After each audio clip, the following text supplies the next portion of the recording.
บนโซเชียลแชร์แนะนำ10 วิธีแก้หูอื้อเบื้องต้น เช่นหากหูอื้อเพราะดำน้ำหรือขึ้นเครื่องบิน ให้บีบจมูกและกลืนน้ำลายชัวร์เหรอ เรื่องนี้ถ้าจริงก็มีประโยชน์และควรรีบบอกกันครับ แต่ก่อนจะแชร์ต่อต้องเช็คให้ถูกชัวร์ศูนย์ชัวร์ก่อนแชร์สำนักข่าวไทยอสมทจึงเดินทางไปสอบถามกับอาจารย์ประจำภาควิชาโสตศนาสิกวิทยาคณะแพทยศาสตร์มหาวิทยาลัยศรีนครินทร์วิโรธครับ10 วิธีแก้หูอื้อเบื้องต้นนี่ใช้ได้จริงไหมครับก็มีทั้งจริงและไม่จริงต้องดูเป็นข้อไปอย่างเช่นช่วงที่เราเป็นหวัดหูชั้นกลางก็จะมีอาการบวมท่อปิดเปิดระบายลมในหูชั้นกลางก็จะปิดตัวลงถ้าเรารักษาไข้หวัดหายท่อเหล่านี้ก็จะลดการอักเสบอาการหูอื้อก็จะหายไปหากหูอื้อเพราะดำน้ำหรือขึ้นเครื่องบินให้บีบจมูกกลืนน้ำลายจริงไหมครับจริงค่ะถ้าเราเกิดหูอื้อจากการเปลี่ยนชั้นบรรยากาศการกลืนน้ำลายหรือว่าการเป่าลมออกในบริเวณหูผ่านหูเข้าไปก็จะทำให้ท่อระบา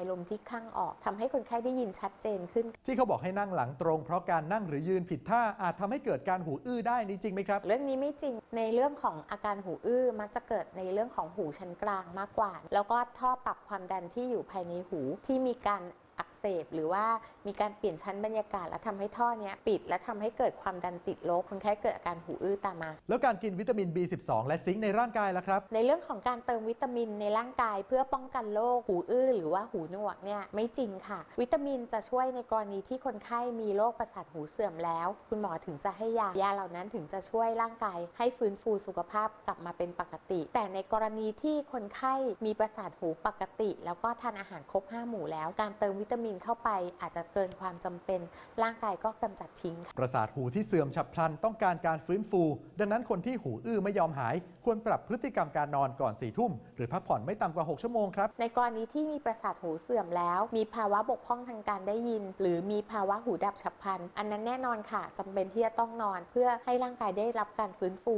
แล้วที่เขาบอกว่าให้ฟังเพลงกระตุ้นประสาทการฟังล่ะครับแก้หูอื้อเบื้องต้นไม่ได้ค่ะเพลงบรรเลงเสียงคลื่นเสียงทะเลเสียงน้ำตกเสียงใบไม้ไหวพวกนี้จะช่วยเรื่องของการผ่อนคลายมากกว่าที่เขาบอกให้กำจัดขี้หูล่ะครับถ้ามีขี้หูตันเรื่องนี้จริงแต่ถ้าเกิดว่าหูอื้อเกิดจากประสาทหูเสื่อมอันนี้ไม่จริงไม่สามารถที่จะช่วยเหลือได้เพราะปัญหาเกิดที่หูชั้นในแต่ขี้หูเกิดที่หูชั้นนอกถ้ารู้สึกเหมือนน้ำเข้าหูให้เอียงศีรษะเพื่อเอาน้ำในหูออกจริงไหมครับอันนี้จริงในกรณีที่เราอาบน้ำหรือว่ายน้ำแล้วน้ำเข้าหูโดยปกติเราสามารถที่จะเอียงหูข้างที่มีน้ำลงข้างล่างแล้วก็ใช้วิธีกระโดดแล้วก็ทำให้น้ำเนี่ยออกจากช่องหูมาได้สำหรับคนที่นั่งทำงานหน้าคอมพิวเตอร์ให้นวดผ่อนคลายกล้ามเนื้อบริเวณคอไหล่และหลังจะช่วยคลายเส้นประสาทและกล้ามเนื้อจนอาการหูอื้อหายได้จริงเหรอครับไม่จริงนะคะบริเวณที่ทำให้หูอื้อเนี่ยอยู่ที่บริเวณหูชั้นกลางและที่เขาบอกให้พบแพทย์เฉพาะทางจริงค่ะเพราะว่าสาเหตุมีหลายสาเหตุเหลือเกินเพราะฉะนั้นไม่ควรที่จะปล่อยเวลาผ่านไปคุณหมอพบหลายคนที่มาด้วยโรคหูอื้อ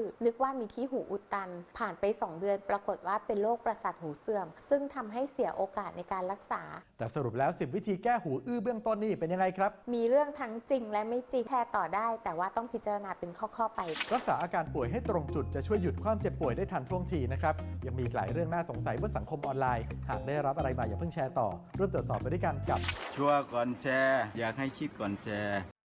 สนับสนุนโดยกองทุนพัฒนาสื่อปลอดภัยและสร้างสรรค์